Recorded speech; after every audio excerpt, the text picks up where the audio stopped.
Group हो, यानी ऐसा ग्रुप जिसका ऑर्डर प्राइम हो, यानी वो 3 एलिमेंट्स को कंटेन करता हो, 2 एलिमेंट्स को कंटेन करता हो, 5 को करता हो, 7 को करता हो, या फिर इसी तरह 41 को करता हो, या किसी भी प्राइम नंबर यानी कि प्राइम नंबर उसके एलिमेंट्स की तादाद हो, तो वो ग्रुप क्या होगा? साइक्लिक होगा।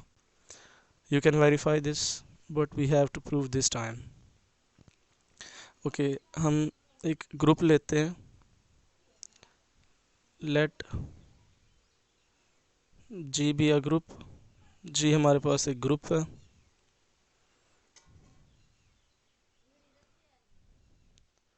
With prime number of elements, क्योंकि हमने प्राइम ऑर्डर का लेना था ना, तो हमने वो ग्रुप ले लिया कि जिसके प्राइम नंबर ऑफ एलिमेंट्स हैं। Prime number of elements, prime number of elements होने का मतलब ये है कि या तो इसमें 2 एलिमेंट्स हैं, या 3 एलिमेंट्स हैं, 5 हैं, या 7 हैं, या अप टू सम कोई भी प्राइम नंबर है। Let G be a group with prime number of elements. तो अगर 3 एलिमेंट्स भी हैं तो भी नॉन आइडेंटिटी एलिमेंट्स 2 होंगे। अगर 2 एलिमेंट्स भी हैं तब भी एक नॉन आइडेंटिटी एलिमेंट होगा। 5 हैं तो नॉन आइडेंटिटी एलिमेंट्स होंगे। इसका मतलब ऐसे ग्रुप में जो हमने ग्रुप सपोज कर लिया, लेट कर लिया है, इसमें नॉन आइडेंटिटी एलिमेंट्स ज़रूर होंगे। तो एक सबसेट बनाते हैं। Let H be the subset of G such that, एक सबसेट हमने बनाया है एच, वो क्या होगा? वो सबसेट होगा ए की पावर्स कंटेन करेगा, a to the n such that n belong to integers, यानी कि ए की पावर्स कंटेन करेगा जहाँ पे ए जो होगा वो नॉन आइडेंटिटी एलिमेंट होगा। मैंने कह दिया ना कि 2 एलिमेंट्स हूँ, 3 हूँ, आइडेंटिटी तो एक ही होती है, तो नॉन आइडेंटिटी एलिमेंट्स ज़रूर होंगे।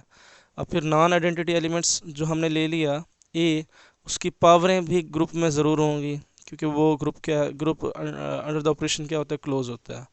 तो उन पावरों का हमने सेट ले लिया है एच। तो अब हम पहले ये प्रूव करते हैं कि एच जो है इसका सब ग्रुप है।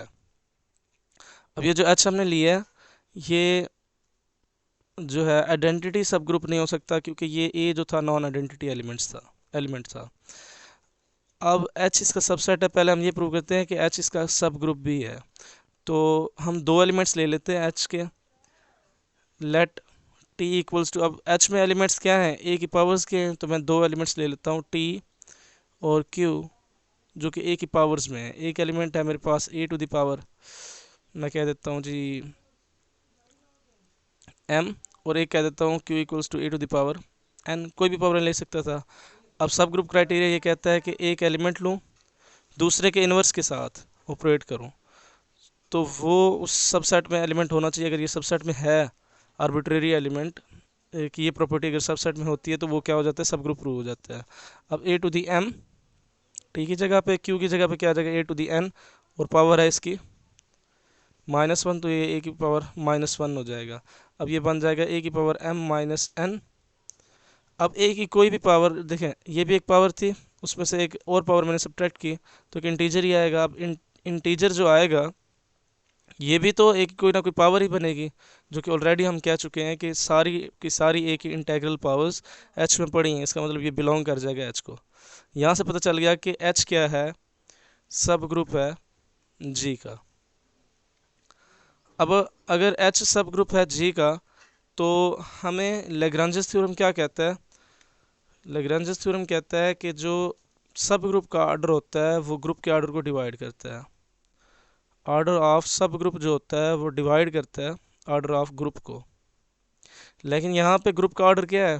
पी है। तो इसका मतलब जो ऑर्डर ऑफ एच होगा, इसका जो भी ऑर्डर हुआ के, वो डिवाइड करेगा ऑर्डर ऑफ ग्रुप क्या है? पी। पी को डिवाइड करेगा। अब प्राइम नंबर के डिवाइजर कौन कौन होते हैं? सिर्फ वो प्राइम नंबर हो सकता है या फिर 1 हो सकता है। इसका मतलब के लिए 2 पॉसिबिलिटीज़ हैं, या तो के 1 है या के क्या है? पी है। अब के 1 नहीं हो सकता, क्यों? क्योंकि एच में नॉन आइडेंटिटी एलिमेंट लाजमी था ए, उसकी पावर्स भी थी। इसका मतलब आइडेंटिटी एलिमेंट भी था, क्योंकि सब ग्रुप प्रूव हो चुका है।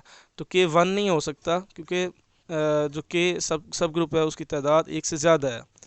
क्योंकि ये आइडेंटिटी के अलावा भी एलिमेंट्स कंटेन करता है, यानी ए की पावर्स कंटेन करता है। इसका मतलब के को फिर क्या होना पड़ेगा, पी होना पड़ेगा। अगर के पी है तो इसका मतलब ये हुआ कि एच का ऑर्डर क्या होगा, वही ऑर्डर होगा, यानी पी ऑर्डर होगा, यानी वही ऑर्डर होगा जो ग्रुप का ऑर्डर है। इसका मतलब एच और के क्या हो जाएंगे, दोनों ग्रुप्स क्या हो जाएंगे, एच और जी दोनों ग्रुप्स क्या हो जाएंगे, इक्वल हो जाएंगे। यानी जो एच का बिहेवियर होगा वही जी का बिहेवियर होगा। अब एच का बिहेवियर ये है कि ये सारे का सारा सब ग्रुप था, जनरेट हो रहा था ए से। इसका मतलब एच क्या था, साइक्लिक सब ग्रुप था। अब क्योंकि इन दोनों की जो है एक दूसरे के, एच जो था वो सब ग्रुप भी था जी का, और एच का जो ऑर्डर था वो जी के ऑर्डर के इक्वल था, तो मतलब ये सेम ही ग्रुप आ रहा था, इम्प्रॉपर सब ग्रुप। तो जो एच का बिहेवियर होगा वही जी का बिहेवियर होगा। एच का बिहेवियर ये है कि ये जनरेट हो रहा है ए से, इसका मतलब जी भी जनरेट हो रहा है ए से। तो यहाँ से हमें पता चलता है कि जी भी एक साइक्लिक ग्रुप है।